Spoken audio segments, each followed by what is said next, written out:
ఇది చూసుకుని నేను వచ్చేస్తాను. ఒక 20 minutesలో ఉంటాను నేను. Please please please.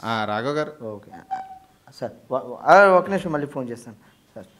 నమస్కారం రాఘవ్ గారు, బాగున్నారా? నమస్తే, బాగున్నాను సార్. సార్ మిమ్మల్ని జబర్దస్త్ ప్రోగ్రాంలో చూస్తూ ఉంటాం. థ్యాంక్స్ అండి. ఇది మాది తెలుగు వన్ నుంచి ఒక ప్రోగ్రామ్ సార్, బీ పాజిటివ్ అనే ప్రోగ్రాము.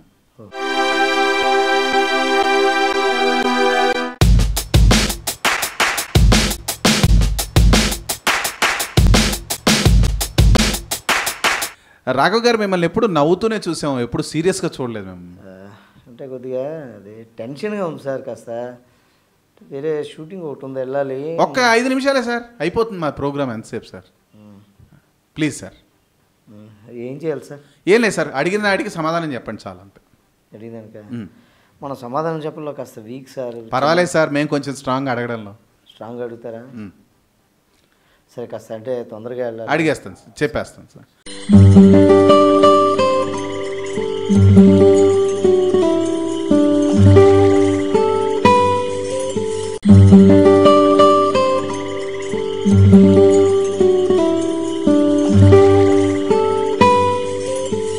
సార్ అదే సార్, మీరు ఎప్పుడు హ్యాపీగానే ఉంటారా?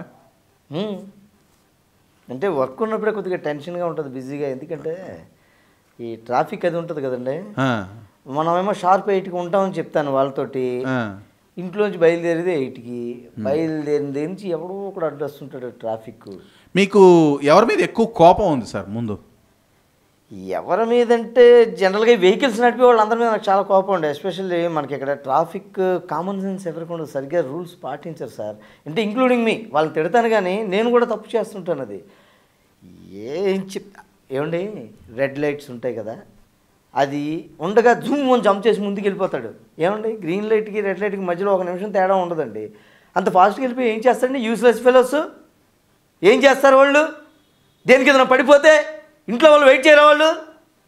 అయ్యో అవునా? కామన్ సెన్స్ ఉంది సార్. నేను వెళ్తూ ఉంటాను, గుర్ర ముందు నుంచి వెళ్ళిపోతుంటాడు. ఏంటి అంత అర్జెంటు? నన్ను కన్ఫ్యూజ్ చేయడం, నేను పడిపోవడం. ఏడు ముందు నుంచి నేను వెళ్తే ఊరుకుంటాడా? పోనీ ముందు నుంచి వెళ్ళాడు అని ముందుకే ఉమ్మేసి వెళ్ళిపోతాడు. వాడి తర్వాత నేను వస్తాను, నా మీద పడుతుంది కదా అది. చెత్త మీద వాడు చూడాలా వద్దు? వాడు అన్నం తింటున్నాడా, గడ్డి తింటున్నాడా? అయ్యో రాఘవ్ గారు, మీలో ఇంత కోపం ఉందా? కోపం ఏంటి సార్? కోపం ఏంటి? ట్రాఫిక్ అన్నాక రూల్స్ పాటించాలి. ఏమండి, ఇప్పుడు బండి వాడు ఒక్కడదే కాదండి, నాది బండే కదా. నా ముందు నుంచి వెళ్ళిపోయి నేను పడిపోనా? ఏమండి, ఇప్పుడు రెడ్ సిగ్నల్ పడింది, ఆగాను.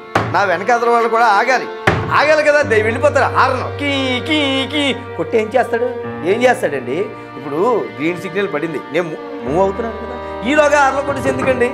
అరే ఆర్టీసీ బస్సు కూడా వాడు గవర్నమెంట్ ఎంప్లాయ్ అండి, వాడు కూడా హార్న్ కొడితే ఎక్కడికి వెళ్ళిపోతాడు? రాఘవ్ గారు అర్థమైంది. చెయ్యి ఒక్కసారి అదే బండి కింద పడితే చచ్చిపోవాలనిపిస్తుంది. బొమ్మలు పడితే పక్క నుంచి వెళ్ళిపోతాడు, కొన్ని రోడ్డు మీద వెళ్తే మీద నుంచి వెళ్ళిపోతాడు. ఏం మాట్లాడతారు మీరు? ఎందుకండి ఇవన్నీ అడిగి నన్ను డిస్టర్బ్ చేస్తాను? లే సారీ రాఘవ్ గారు. ఇప్పుడు మీకు ఈ ట్రాఫిక్ అన్న ఒక్క నిమిషం ఈయన ఏదో ఏంటండి? ఏం లేదు సార్, ఈ ట్రాఫిక్ మీద మీకు కోపం బాగా ఉన్నట్టు.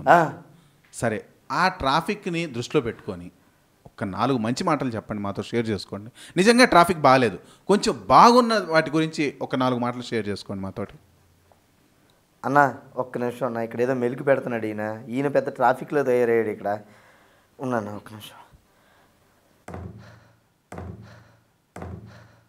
రిలాక్స్ బాగా రిలాక్స్ అవ్వండి. నిజంగా మాకు పాత రాఘవం చూడాలనిపిస్తుంది. సో ట్రాఫిక్లో కూడా కొన్ని మంచి విషయాలు కనిపిస్తుంటాయి కదా, అవి చెప్పండి. అయ్యో, ట్రాఫిక్ ఏం సార్? ఇప్పుడు జీవితం ఒక ప్రయాణం అన్నారు. ట్రాఫిక్ అంటే ఏంటి? మన ప్రయాణం కదా. వెహికల్స్ వస్తుంటాయి, పోతుంటాయి. జీవితంలో మనకు చాలామంది తారసపడినట్టే రోడ్డు కూడా మనం కంపేర్ చేసుకుంటే ట్రాఫిక్ కూడా మన జీవితం లాంటిదే. వాహనాలు వస్తుంటాయి, పోతుంటాయి. ఇప్పుడు జీవితంలో తారసపడినప్పుడు అయ్యా భయ్యా బాగున్నావా అని పలకరిస్తాం. ఈ వెహికల్స్ వాళ్ళని కూడా మనం అలాగే ట్రీట్ చేయొచ్చు కదా. మనోడే వెళ్తున్నాడు అనుకోవచ్చు కదా, ఎందుకు కోపడటం? పైగా మనం ఏదో కొంతమంది ఒకసారి యథాలాపంగా ఆబ్సెంట్ మైండ్లో నడుతుంటాం బండి, వాడు హార్న్ కొట్టబట్టే కదా మనం మళ్ళీ ప్రెజెంట్లోకి వస్తాం. దానివల్ల మనం ప్రమాదం నుంచి బయటపడినట్టు అనమాట. ఇప్పుడు ఇల్లు కలకలకలాడాలి, 10 మందితో నిండాలి, కలర్ఫుల్గా ఉండాలంటారు. ట్రాఫిక్ కలకలలాడుతూ 10 మందితో అలా కిలకిలలాడుతుంటే మంచిదే కదా, అందరూ హ్యాపీగా ఫీల్ అవ్వాలన్నమాట. సో మేము మీకు చెప్పొచ్చేదంటే, మీరు నిజంగా మంచి ఆర్టిస్టు, టాలెంట్ ఉన్న ఆర్టిస్టు. మీరు అయ్యో చెప్పనండి సార్, మీరు నిజంగా మంచి ఆర్టిస్టు, టాలెంట్ ఉన్న artist.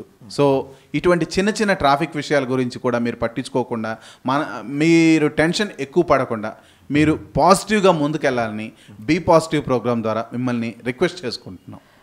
Thank you very much.